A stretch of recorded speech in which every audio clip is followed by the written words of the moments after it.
I want to start this by being honest in a way I never learned to be when it mattered. If someone is listening, I hope my story reaches you before your own silence destroys what you love. I spent years believing that hiding the darkest part of myself was the same as healing from it. I told myself that burying my past made me a new woman. But nothing stays buried forever, especially the things we try the hardest to forget.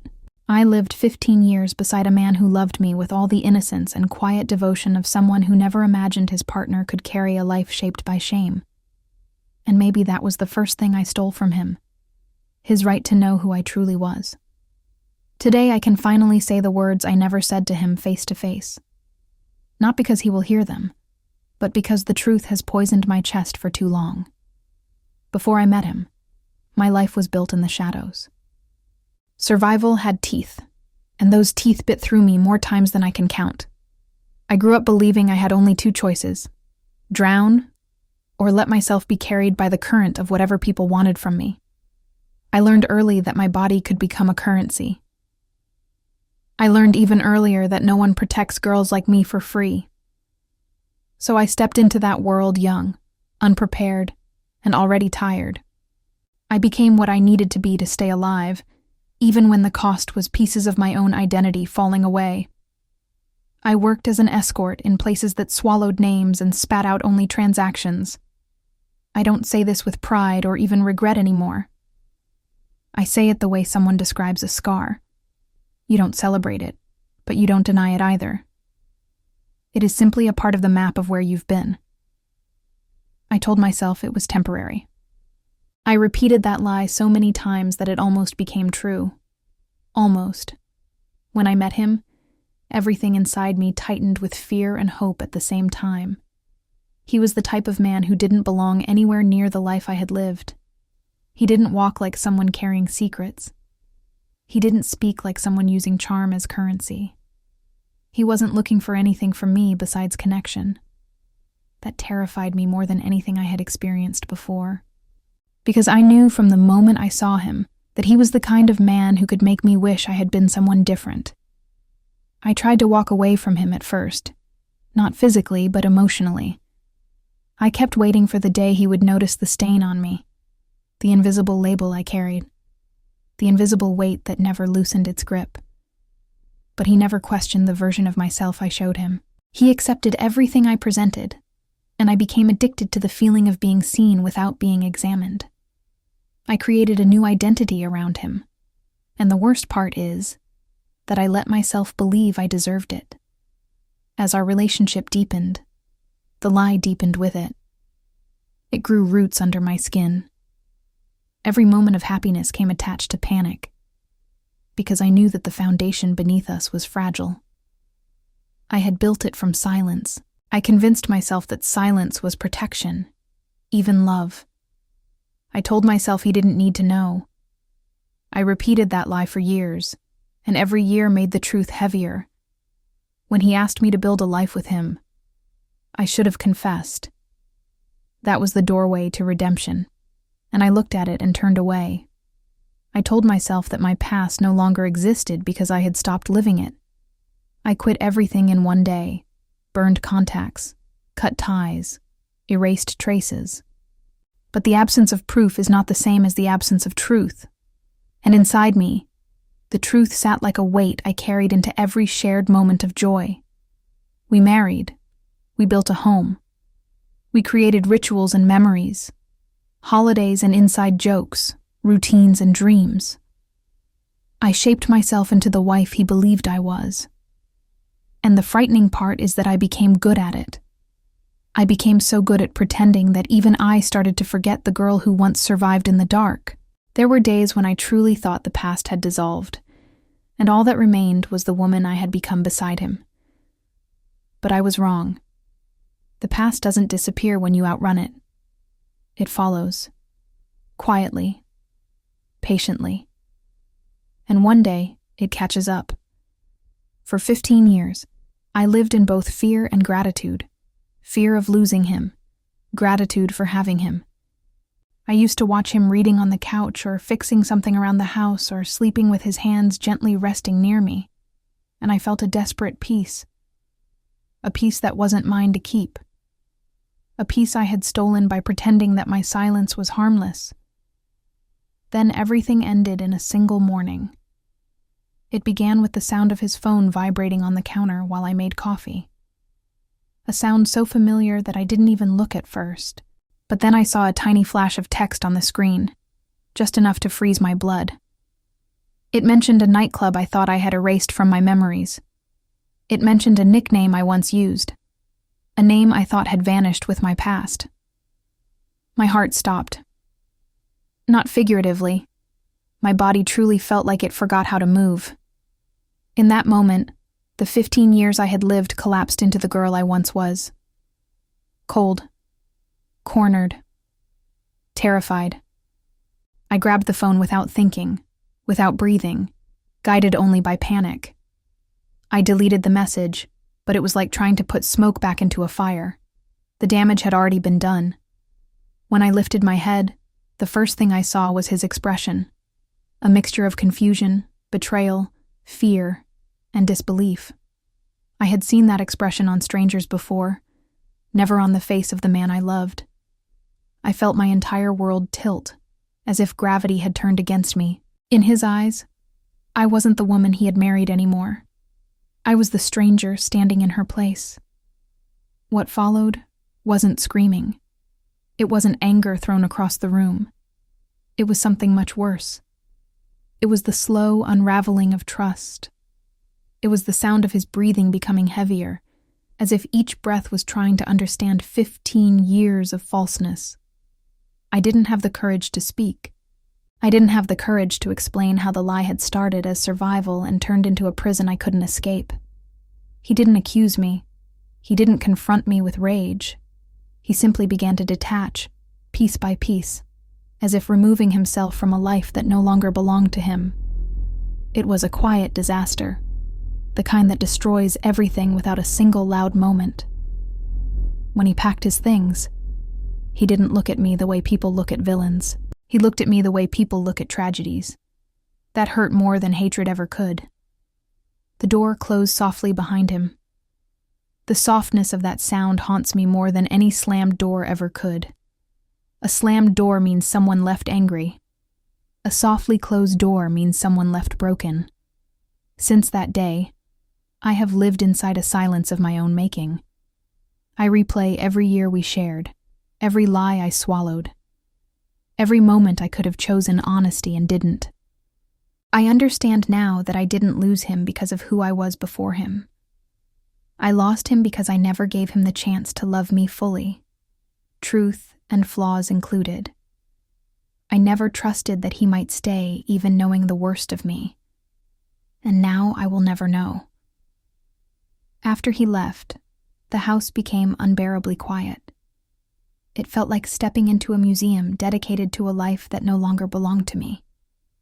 Every corner, every object, every routine was suddenly hollow, stripped of the warmth he used to bring. I would walk from room to room touching things that once had meaning, photographs, a mug he always used, the jacket he used to throw over the back of the couch, and each one felt like an artifact of a world I destroyed with my own hands. The first few days after he left were a blur of physical sensations more than thoughts. My body felt heavy, as if grief had weight and pressed against my skin. Eating felt impossible. Sleeping was a punishment, because I would wake up and relive the same loss all over again. It was strange how the simplest movements, picking up a glass of water, opening the curtains, walking to the mailbox, felt foreign without him. I didn't realize until then how much of my existence had wrapped itself around his presence. In the silence, my mind became the loudest place on earth. I replayed the beginning of our relationship over and over, examining each memory like a crime scene. I tried to identify the exact moment where I could have changed everything. There were countless opportunities. Nights when he opened up about his vulnerabilities, and I could have opened mine. Moments of honesty he offered where I could have matched him, but chose to hide instead. But fear had shaped my decisions, and fear demands a high price when ignored. I kept telling myself that I had lied to protect him, to protect us, that my silence was an act of love. But as the days passed, I finally admitted to myself that it wasn't protection. It was cowardice. I hadn't trusted him enough to believe he could see me completely and stay. I had stolen his right to choose his life with full awareness. I had forced him into a story he didn't agree to be part of. The shame settled in my bones. It became heavier each day. I felt like I had been living inside a borrowed identity for so long that I no longer knew which parts of me were real. The version of myself I had created for him, the gentle one, the stable one, the one free from ghosts, was built on a foundation of fear. And the moment truth touched it, everything collapsed. Weeks passed before I gathered the courage to step outside the house. Every time I opened the door, I felt exposed, as if the whole world could see the truth that I had hidden for so long. I imagined people recognizing me, judging me, whispering behind my back. It was irrational, but guilt does not obey logic. It eats away at you until you can't see the world clearly anymore. I found myself revisiting memories from my past life.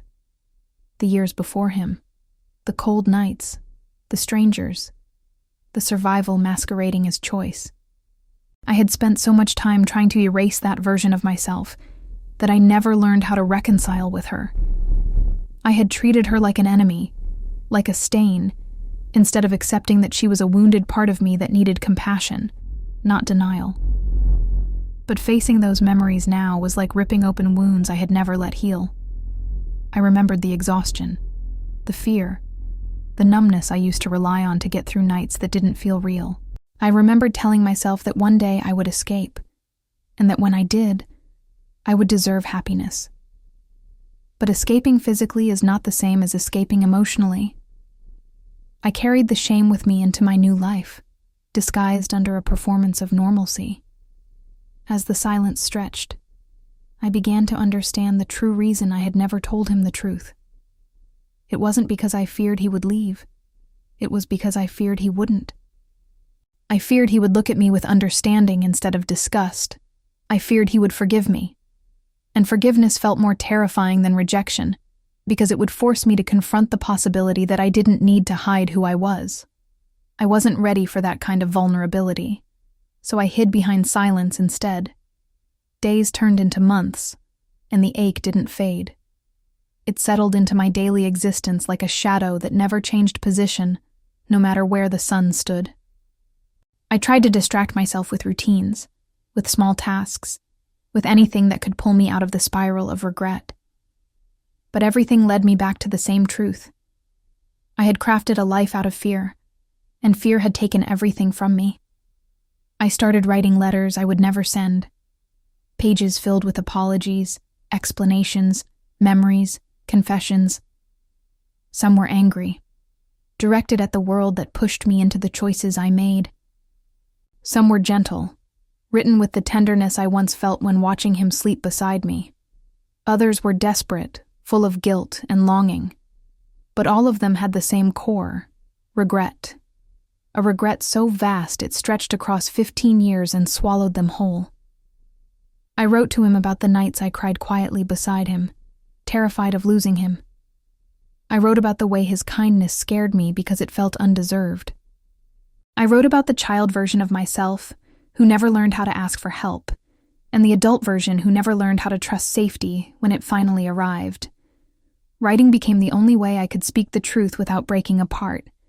But no matter how much I wrote, the truth remained unchanged. The man I loved was gone, and I was alone with the consequences of my silence.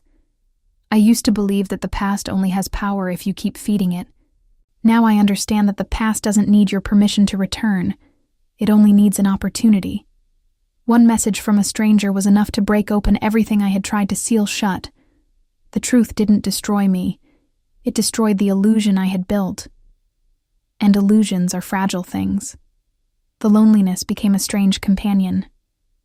I would wake up reaching toward the other side of the bed, expecting warmth that wasn't there.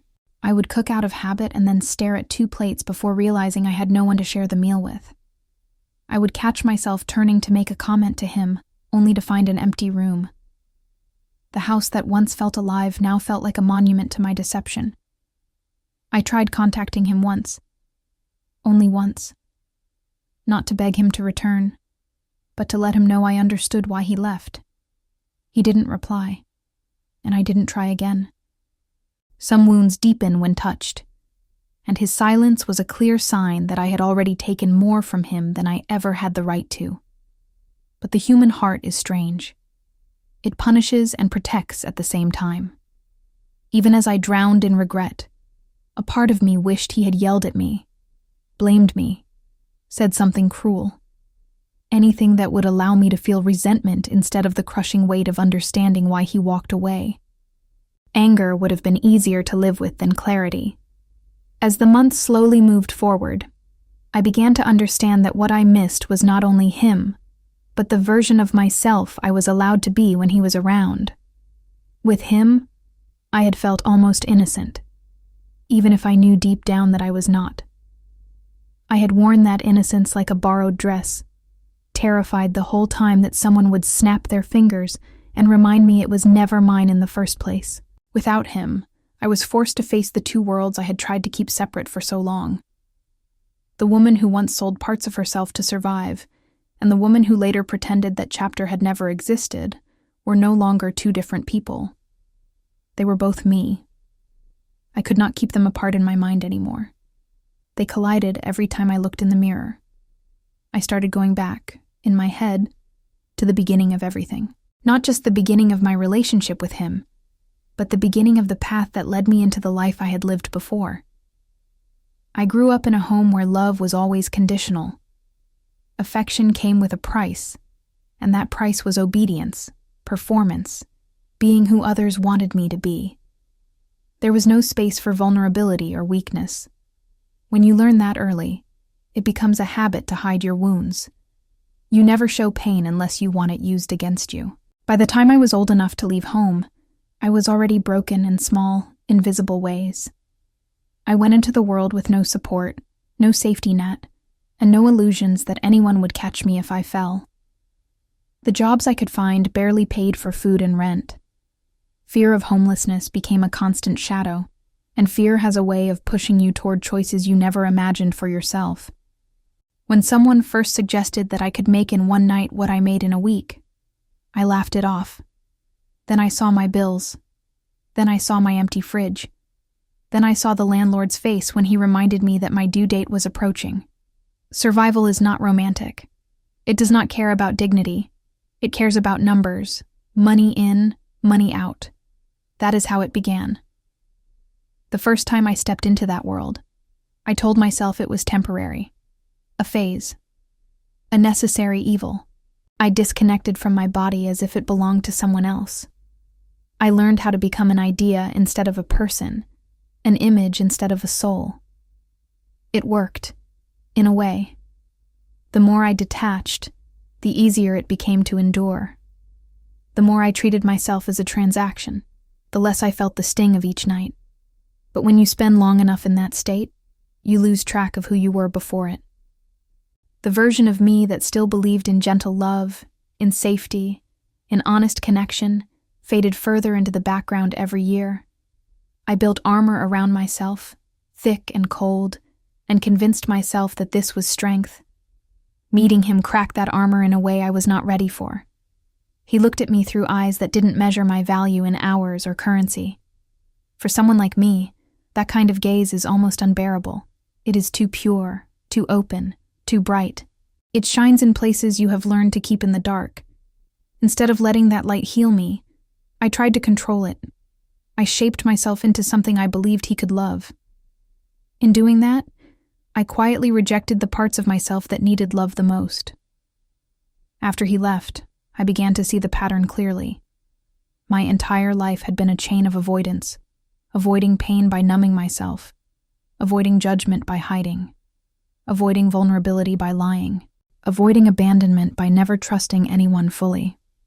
The irony was brutal. In trying to avoid being abandoned, I created the very conditions that made leaving me the only sane choice for him. There were nights when I sat alone in our former bedroom, staring at the ceiling, feeling the weight of his absence like an extra body next to me. I would imagine the life he might be living now, somewhere else, perhaps in a quieter home, with someone whose past did not arrive like a tidal wave to drown his trust. I imagined him finding peace, and that thought hurt and comforted me at the same time. It hurt because I was no longer part of that peace. It comforted me because at least one of us might find a way to live without the constant noise of old ghosts. I also began to notice how deeply shame had shaped the way I related to everything, not only to him. I realized I had never believed I deserved long-term kindness. Every good thing in my life felt like a gift I was destined to lose. That belief was the silent engine behind every lie I told. I did not lie because I wanted to manipulate him. I lied because I was terrified that if he saw me as I truly was, he would confirm what I already believed about myself, that I was unlovable in my entirety. This realization did not erase the harm I caused. Understanding the origin of my behavior did not reduce the damage. It simply made the map clearer. It showed me the road I had walked without awareness. And once you see the road, you can no longer pretend you got lost by accident. I had made choices, and those choices had consequences. At some point, I stopped asking whether I deserved forgiveness. The more important question became whether I could ever forgive myself. Not in the sense of dismissing what I had done, but in the sense of accepting that I was human, flawed, shaped by pain, and capable of both love and harm at the same time. Self-hatred felt like a form of punishment, but it did nothing to repair the life I had broken. It only kept me frozen. I realized that if I wanted his suffering to mean something, I needed to change. Not in a superficial way. Not in the way I once changed my clothes, my name, my story to fit whatever was expected of me, but in a fundamental way. I needed to learn how to live without hiding. Even if no one else ever came into my life again, I owed this to the people I had already hurt and to the girl I once was, who had never been given a chance to grow without fear. So I started small. I sought help, slowly, carefully, with all the distrust of someone who has spent years protecting herself from emotional harm. I spoke to a professional for the first time in my life. I did not glamorize my past, nor dramatize it. I simply laid it out. Escort work. Lies. Marriage. Discovery. Loss. Shame. Regret. Survival. Love. Destruction. Saying these things out loud to someone who did not flinch began to loosen something inside my chest. It did not absolve me. It did not rewrite what had happened. But it did something subtle and crucial. It allowed me to exist as a whole person in the eyes of another human being, without hiding the darkest parts of me. Therapy did not erase the pain, but it gave it shape. Pain with shape can be held, examined, understood. Pain without shape leaks into everything and poisons it silently. I learned to trace my patterns back to their roots. I learned to see where my choices had been guided by fear instead of intention. I learned to understand the difference between responsibility and shame. Responsibility says, "You caused this, now learn from it." Shame says, "You are this, and nothing else." Slowly, I began to reject shame and accept responsibility. I will never undo the years of deception. I will never erase the moment he realized that the life we shared was built on an incomplete version of the truth. That knowledge remains with me every day.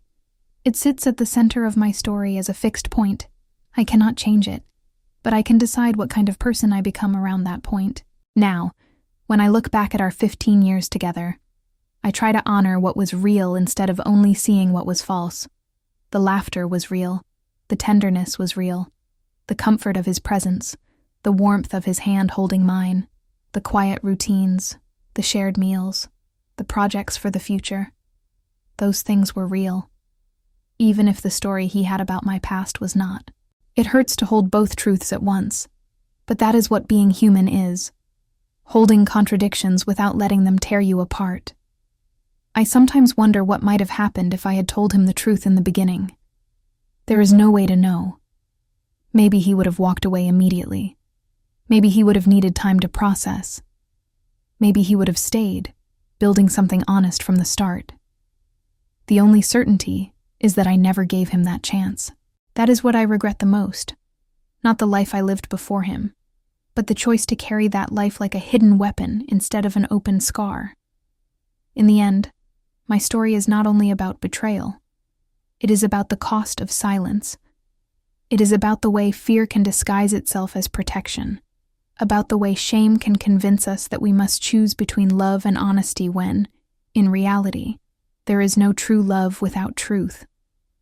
As time continued passing, I realized that grief is not linear. It does not follow the neat stages that people like to describe. It moves in circles, returning unexpectedly to moments you thought you had already processed.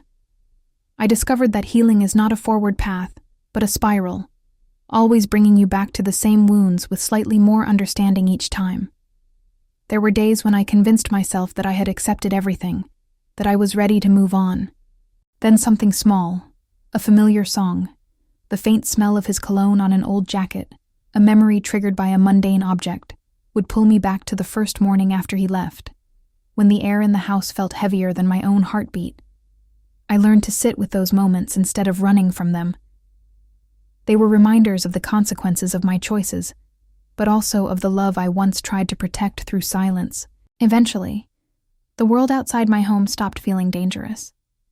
I started walking through the neighborhood again, passing the streets we used to explore together. At first, it felt like trespassing on a life that no longer belonged to me. But with time, it became a form of reclaiming myself. I was no longer hiding in the dark corners of my own mind. I was seeing things as they were, not through the lens of fear or nostalgia. I often caught myself observing other couples, from across a cafe at the grocery store, walking side by side in the park. I wondered how many secrets were being carried silently beside them. I wondered how many of those relationships were built on truths that were incomplete or twisted by insecurity. I wondered how many people feared revealing themselves fully because they believed their worst chapters defined them. The world seemed full of hidden lives, each person carrying their own locked box of things they never said aloud. But knowing that did not excuse what I had done. If anything, it highlighted the importance of honesty even more.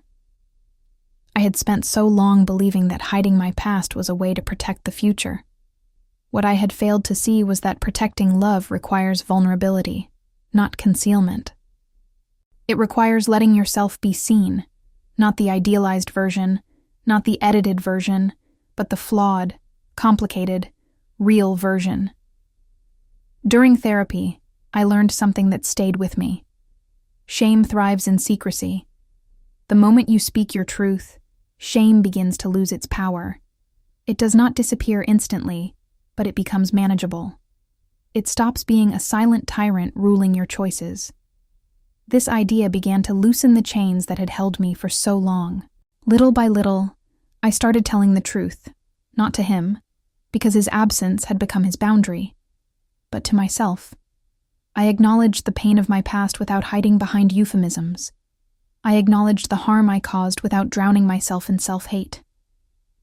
Compassion for myself did not come easily. It felt almost wrong at first, as if showing myself kindness was an insult to the man I had hurt. But I learned that growth does not diminish regret. It honors it. Becoming better does not erase the past. It respects the lessons written in it. One afternoon, months after he had left, I found myself standing in the doorway of the spare room, his old workspace.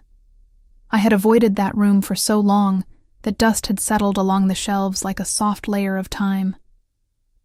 I walked inside slowly, breathing in the faint scent that still lingered. As if the air itself remembered him, I looked around at the remnants of his life, a stack of books he had been reading, the desk where he spent quiet evenings working, small objects he had collected over the years. Instead of feeling the familiar wave of grief, I felt something gentler. Gratitude. Gratitude for the years we had shared, even though they ended in pain. gratitude for the stability he had given me, the peace he brought into a life that had once been shaped by struggle, gratitude for the chance to experience a kind of love I had never believed I would be allowed to receive. A part of me wondered if I had truly loved him, or if I had loved the idea of safety he represented. But the more I reflected, the clearer it became. I had loved him deeply, even if imperfectly. My love had been tangled in fear, distorted by shame, restrained by the walls I had built around my past. But it was love nonetheless. Real, flawed, human love. Sometimes, loving someone does not mean you get to keep them. Sometimes loving someone means recognizing that you are not ready for the kind of life they deserve. That was the most painful truth I had to accept. That I was not the woman he needed me to be. Not because I lacked the capacity to grow, but because I chose silence for too long. Growth delayed becomes growth denied. I began rebuilding myself slowly. Not into a version crafted for someone else, but into a version grounded in truth. I stopped performing. I stopped pretending. I stopped filtering my identity through what I believed would make me lovable. I let myself exist without fiction. And with that came something unexpected. Freedom. For the first time in my life, I saw myself clearly. Not the girl who once survived by selling pieces of her body, not the woman who spent 15 years pretending to be someone without a past. I saw a whole person, someone who had endured pain, made mistakes, hurt others, loved deeply, lied out of fear, and was finally ready to stop running. I realized that my biggest betrayal had not been against him. It had been against myself. I had betrayed the part of me that needed acceptance, compassion, and honesty. I had silenced her for so long that I forgot what it felt like to speak without fear. When he left, I lost him.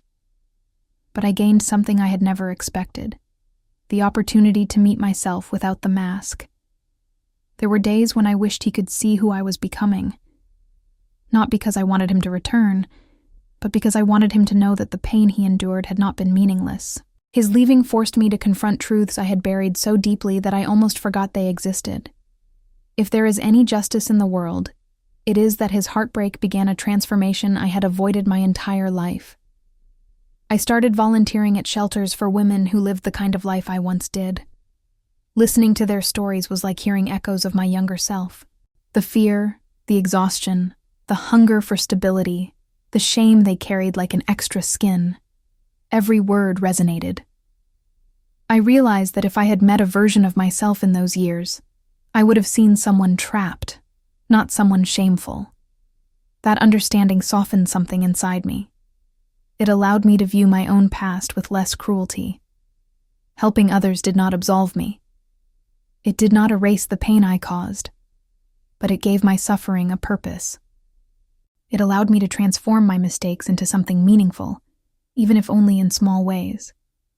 It allowed me to touch the lives of women who still lived in the shadows I had escaped, and through them, I found a new kind of redemption, one not dependent on forgiveness, but on contribution. And still, even as I built a life on honesty and service, a part of me carried the quiet hope that somewhere out there, he had found his own healing, that he had created a life rooted in truth, free from the weight of secrets.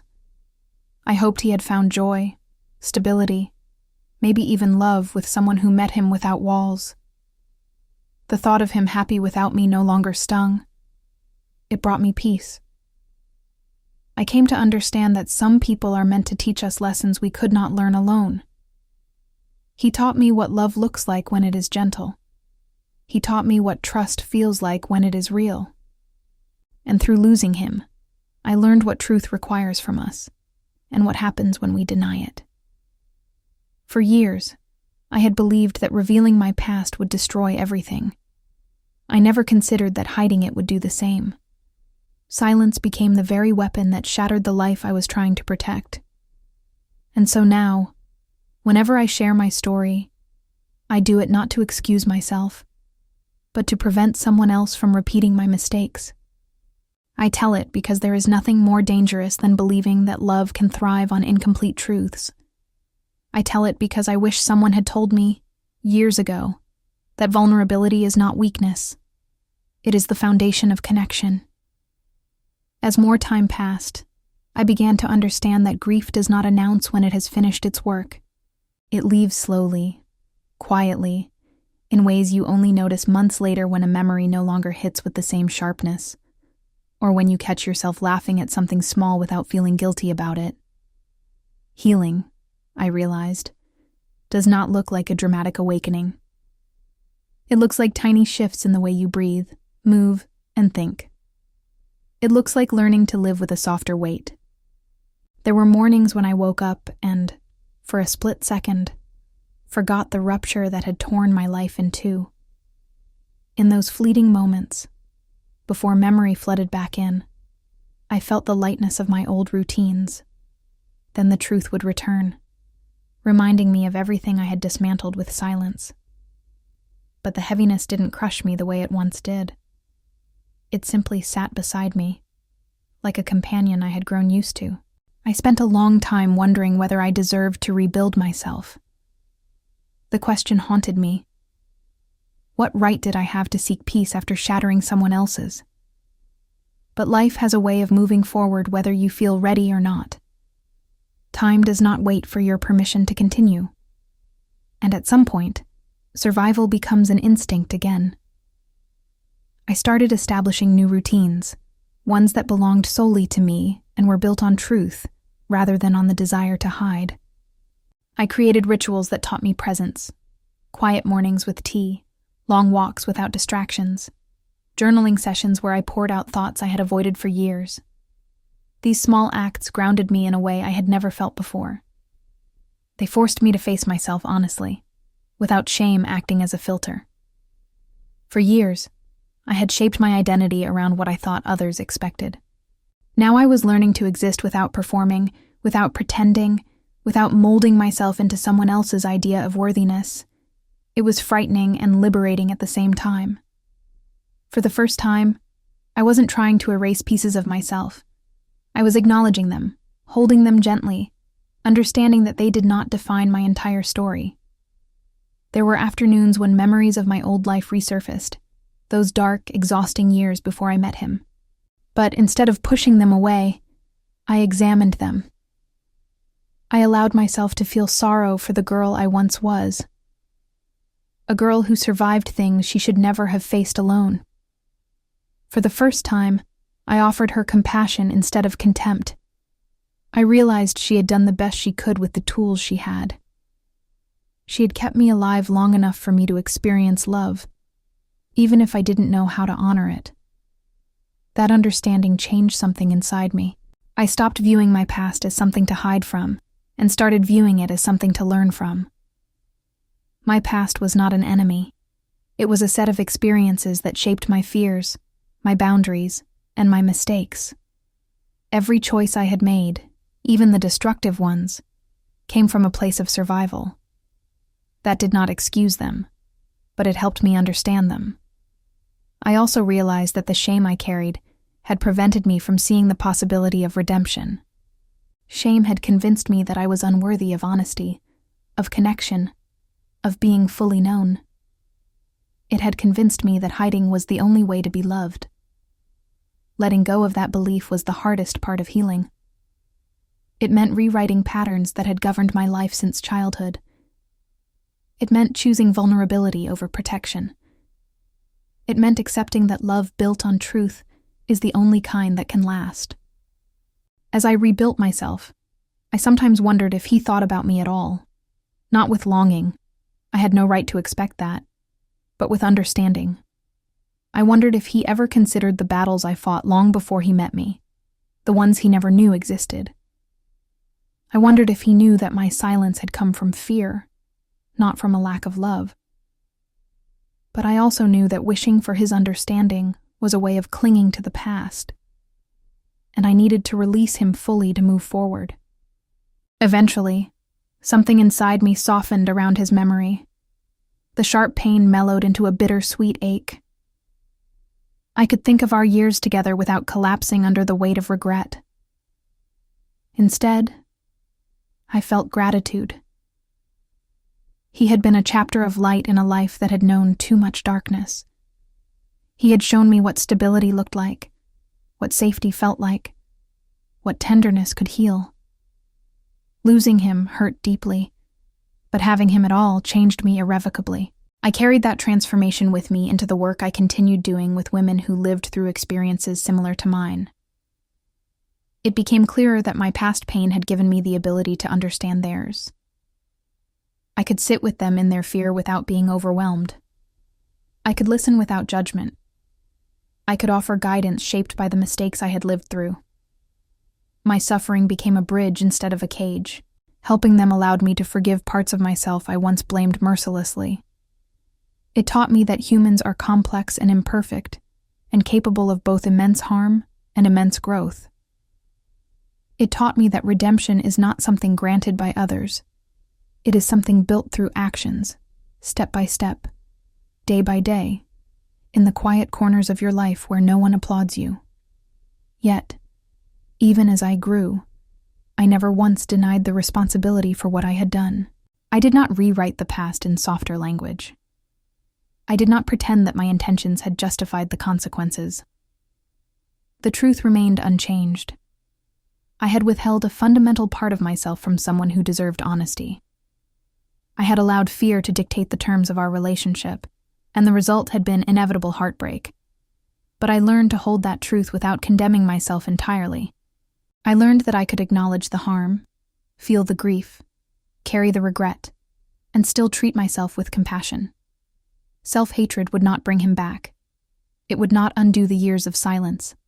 It would only freeze my life in place. Compassion allowed movement. Compassion allowed growth. As time passed, I found myself imagining a future not defined by the past. A future shaped by the lessons of my mistakes, rather than the mistakes themselves. I knew I would never forget what happened, but I no longer wanted to be defined solely by it. I wanted to live a life that honored the pain I had caused by ensuring I never repeated it. I wanted to build relationships, romantic or otherwise, rooted in honesty from the start. I wanted to approach connection with courage instead of fear. And slowly, almost imperceptibly, a quiet hope began to form inside me. Not hope for him to return. Not hope to reclaim the life we lost, but hope for myself, for the possibility of creating a life grounded in truth, vulnerability, and integrity. For the possibility that I could love again someday without hiding, without masks, without pretending. For the possibility that I could be fully known and still accepted. For the first time in my life, hope did not feel dangerous. It felt real.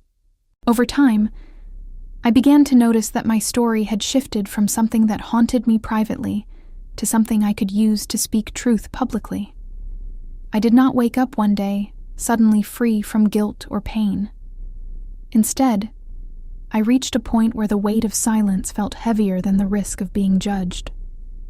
I had spent most of my life either hiding or performing. I no longer wanted to live inside those two extremes. That is why I am telling this now. I am not sharing this to paint myself as a victim, nor as a monster. I am simply a human being who made choices out of fear and then had to face the full cost of those choices. I loved a man deeply, but I loved him through a filter of secrecy.